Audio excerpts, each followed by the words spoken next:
You wouldn't really sort of think that at this spot, under this wooden step, this inscription was found, a Latin inscription mentioning Pontius Pilate. Covered in Caesarea Maritima, referring to Pontius Pilatus. Much of the inscription has been worn away, but here we have Pontius Pilate's name carved in stone. This was an inscription. Some arguments never fade because they are not really arguments at all. They are questions about whether the past itself can be trusted. One such question surrounds Jesus of Nazareth. Did he truly die by crucifixion under Roman authority, as the Bible records? Or was that central event misunderstood, altered, or replaced by later belief?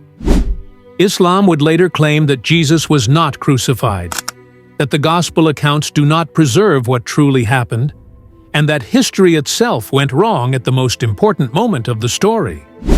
According to this claim, the earliest witnesses were mistaken, and the written record cannot be trusted.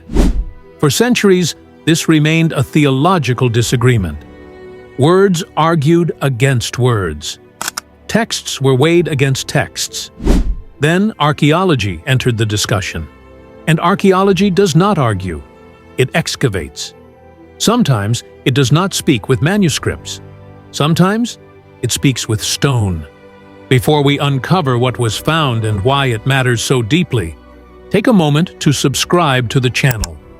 What follows is not speculation, not interpretation, and not tradition. It is history recovered from the earth itself.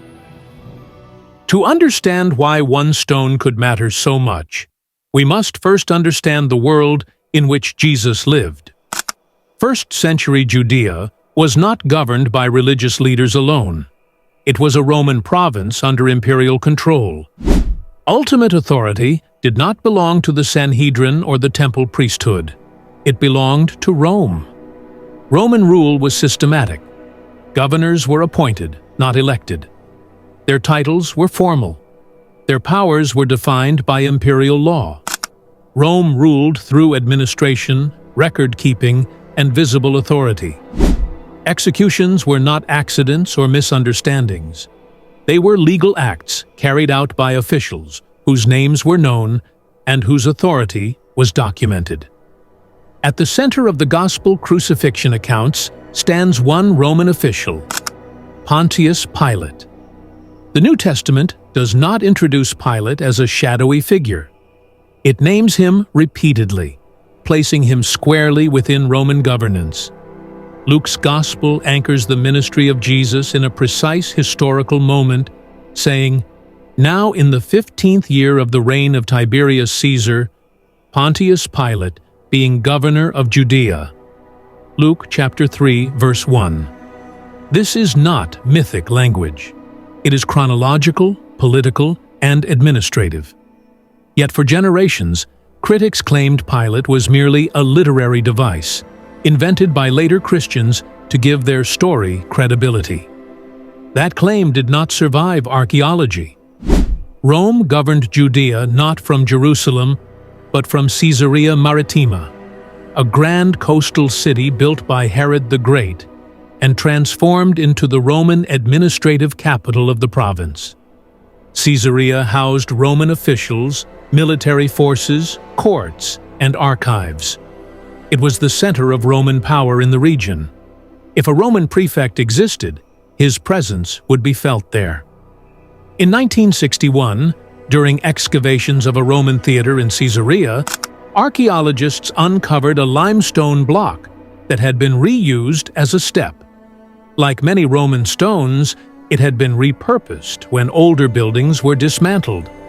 Time had worn it down.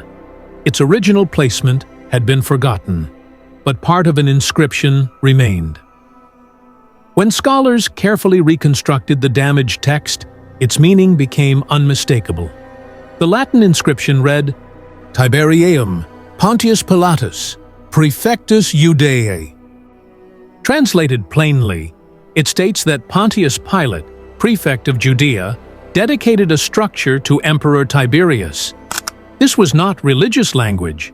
This was not theological reflection. This was Roman bureaucracy. Roman inscriptions served a clear purpose. They recorded authority. They displayed loyalty to Caesar. They preserved the names and titles of those who governed in the emperor's name. Names were carved in stone because names carried responsibility. And there, embedded in Roman architecture, was the very man the Gospels placed at the center of Jesus' execution: Pontius Pilate, prefect of Judea. This detail is more important than it appears.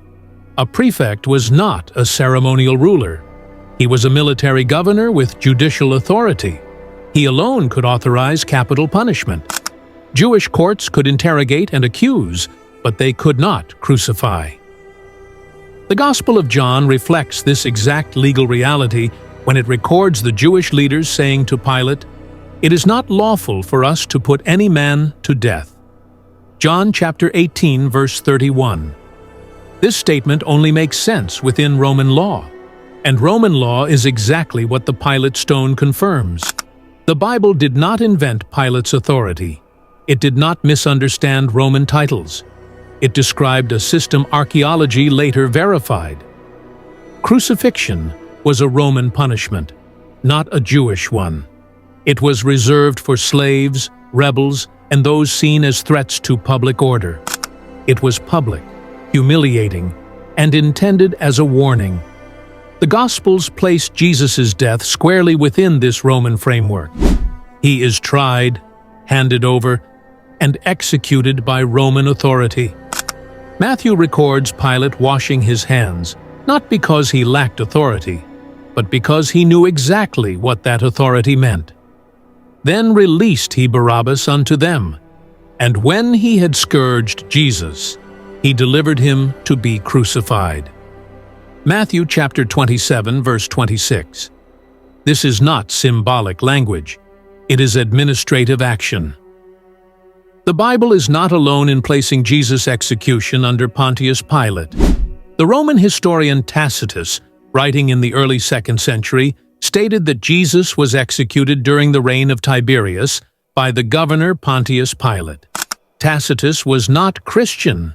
He was openly hostile to Christianity. Yet his account aligns with the Gospels and now aligns with archaeology. Multiple independent sources converge on the same historical reality. Islam emerged more than 6 centuries after these events. Its denial of the crucifixion depends on rejecting the earliest historical sources and replacing them with later theological claims. But archaeology does not bend to theology.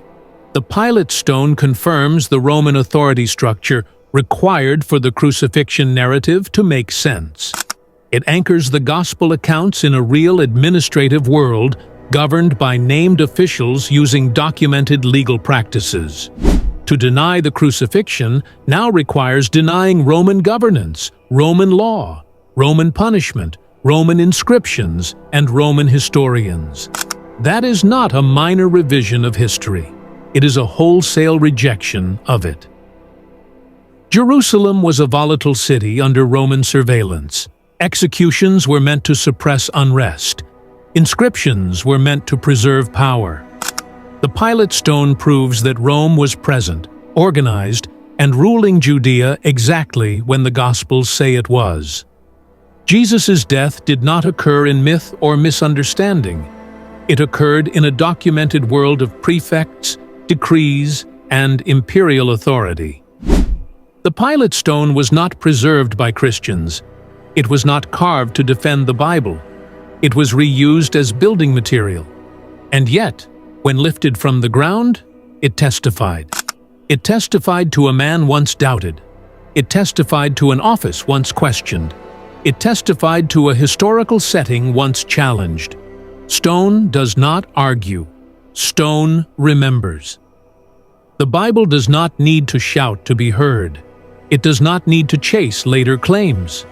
Because long after voices fade, stone remains.